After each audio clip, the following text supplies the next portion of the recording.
भारतीय न्याय संहिता सहित आज से 3 कानून लागू किए गए हैं। आज 1 जुलाई है, आज से ये कानून लागू किए गए हैं। आईजी आगरा जोन भी आज टुंडला थाने में आए। उन्होंने लोगों को समझाने का प्रयास किया, संभ्रांत लोगों के साथ। थानों में पुलिस अधिकारियों ने समझाने का प्रयास किया है। फिरोजाबाद के एसएसपी छुट्टी पे होने के कारण एसपी सिटी जो है चार्ज पर हैं और सर्वेश मिश्रा जी मेरे साथ इस समय मौजूद हैं। सर, किस तरीके के ये कानून हैं, क्या बदलाव आएगा और किस तरह लोगों को इसके प्रति जागरूक किया जाए?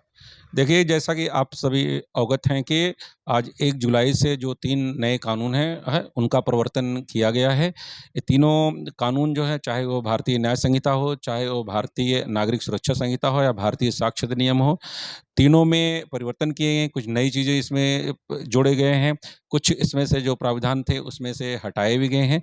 इस संबंध में आज जनपद के सभी थानों में एक जागरूकता कार्यक्रम आयोजित किया गया, जिसमें उस थाना क्षेत्र के सभी जनप्रतिनिधियों को, साथ ही साथ जो संभ्रांत नागरिकगण हैं और विभिन्न संवर्गों के जो पदाधिकारीगण हैं, उन्हें बुलाया गया तथा उन्हें नए कानूनों के बारे में विधिवत बताया गया। साथ ही साथ कुछ पम्पलेट्स जो हम लोगों को मुख्यालय स्तर से मिले थे, उनको भी वितरित किया गया। निश्चित रूप से जो तीनों नए कानून नए कलवर में अब आज से लागू हुए हैं, उससे जो आम आदमी है, उसे न्याय जल्दी सुलभ होगा।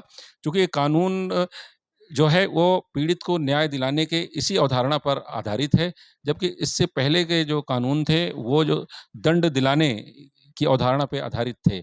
निश्चित रूप से हम कह सकते हैं कि जो परिवर्तन हुए हैं, जो इसमें ऑडियो, वीडियो, इलेक्ट्रॉनिक मीन्स का उपयोग किया गया है, उससे जो चाहे वो एविडेंस के स्तर पे हो, चाहे वो संबंध तामीला के स्तर पे है, तत्परतापूर्वक हम लोग करेंगे और निश्चित रूप से इसमें जवाबदेही भी लोगों की तय होगी और पूरी संपूर्ण प्रक्रिया में पारदर्शिता भी होगी और लोगों को त्वरित न्याय भी सुलभ होगा। सर, धाराएँ भी चेंज की गई हैं। जैसा मैं देख रहा हूँ बताया गया है हर धाराओं को चेंज किया गया है। तो क्या-क्या जो आप पैम्पलेट बता रहे हैं उस पैम्पलेट में मुख्य रूप से क्या-क्या चीज़ें हैं?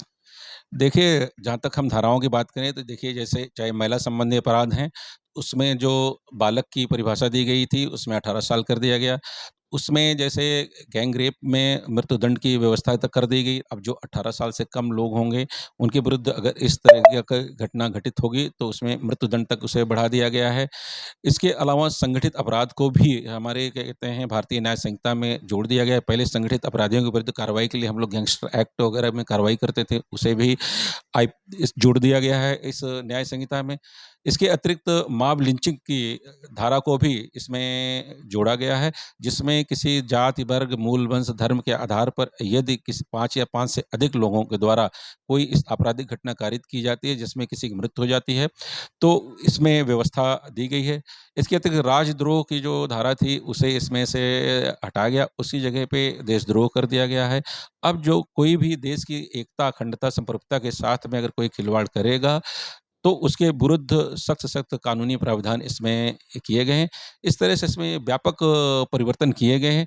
निश्चित रूप से जैसा मैंने आपसे कहा कि इसमें जो प्रक्रियात्मक जो देरी होती थी, उसमें तत्परता आएगी और जो हमारा पीड़ित पक्ष है, उसे त्वरित न्याय सुलभ होगा। शुक्रिया जानकारी देने के लिए। तो एसपी सिटी सर्वेश मिश्रा जी हमें नए तीनों कानूनों के बारे में जानकारी दे रहे थे और साफ तौर पे इसका जो मायने है वो ये है कि जो लोग हैं, जो पीड़ित हैं, उनको जल्द से जल्द इन कानूनों के माध्यम से न्याय मिलेगा। वीडियो जर्नलिस्ट ऋतिक के साथ सौरभ उपाध्याय, इंडिया न्यूज़, फिरोजाबाद।